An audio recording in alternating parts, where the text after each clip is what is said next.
There was nothing like that feeling. So when I re-entered the workforce as an employee after winding that company down, I realized something very quickly. To be exceptional, I needed to have that motivation. And motivation doesn't come from a paycheck. After a decade in client-facing roles across multiple industries, I believe this to my core. Staying put without excitement for the goal ahead is one of the biggest setbacks you can impose on your career.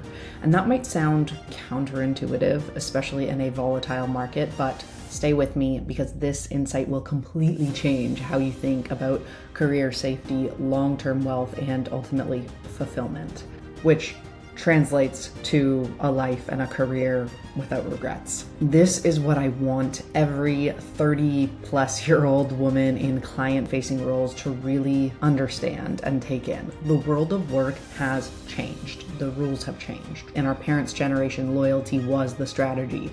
Stay, build relationships where you are, work hard, and you can have stability.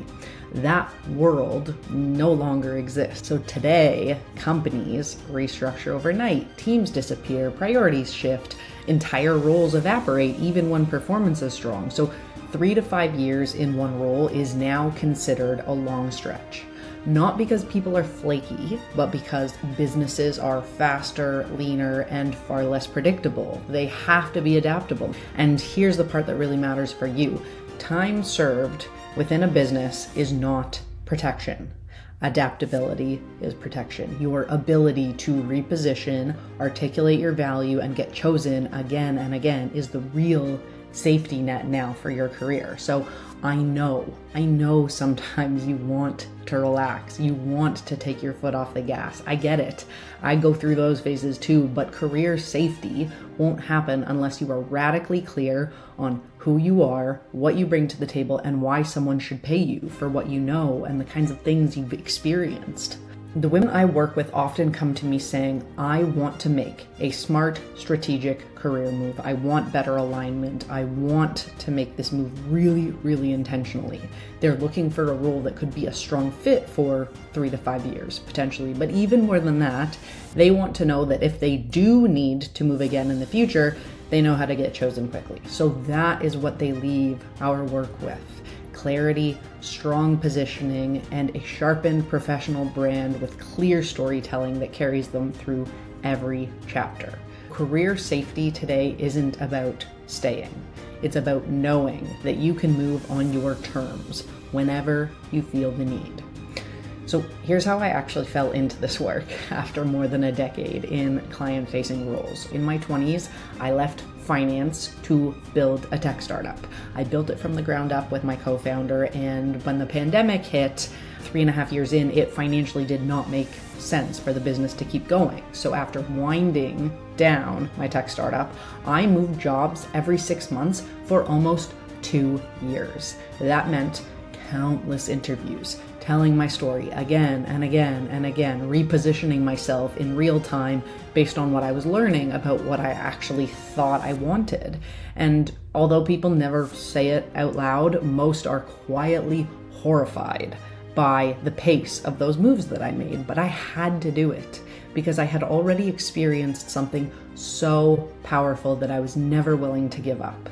As a tech startup founder, I knew what it felt like to be genuinely excited about the goal, to be obsessed with my work, even when the hours were insane and the setbacks kept coming and it felt like we were taking hit after hit after hit. The goal ahead always pulled us forward. The potential milestones ahead were thrilling. The clients we were serving, the people we were helping with something that we created. There was nothing like that feeling. When I re-entered the workforce as an employee after winding that company down, I realized something very quickly. To be exceptional, I needed to have that motivation.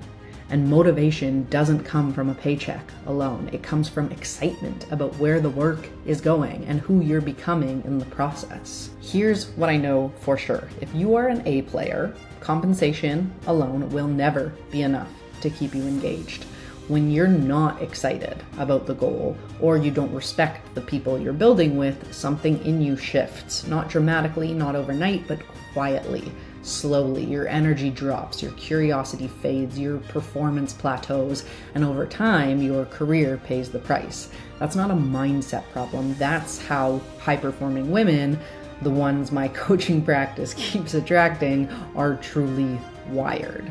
So what I'm seeing right now across my relationship-focused clients, some in HR, some in tech, consulting, account management, and sales, is this deep desire to feel excited about their work again. Their immediate goal becomes very simple. Find an opportunity where I can care again, where I am motivated to pour myself into the work. And let me be clear, these women are never willing to part with six-figure income, right? Our world is expensive. In many North American cities, 6 figures is table stakes for a comfortable life, but they are willing to believe that there is a role out there that aligns better with their fuel. So if I could give you one career thought to consider in 2026, it would be this: do not settle in your career. Pivot until the goal ahead genuinely pulls you forward. Not because every day will be fun, it won't, but because when the goal excites you and you respect the people you're building with, you can always find fuel. When setbacks come, because they always do, you will keep going. When your personal life feels heavy, because that happens too, you don't collapse. Because hope for the future creates the energy you need. And energy to do aligned work that pays you properly, is a privilege. That is something to be deliberate with.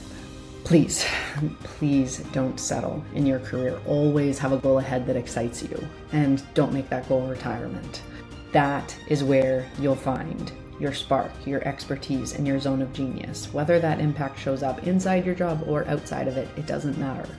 But what matters is that you are always energized by what the future could bring. We can't predict which companies will still exist 5 years from now, but we can commit to always finding goals that energize us. And if one disappears, we commit to finding another, because the quality of your work and your life is deeply influenced by how you think about what's ahead.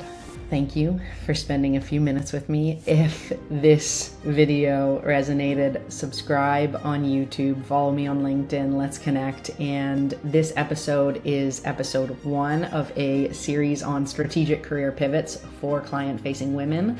I will see you in the next episode.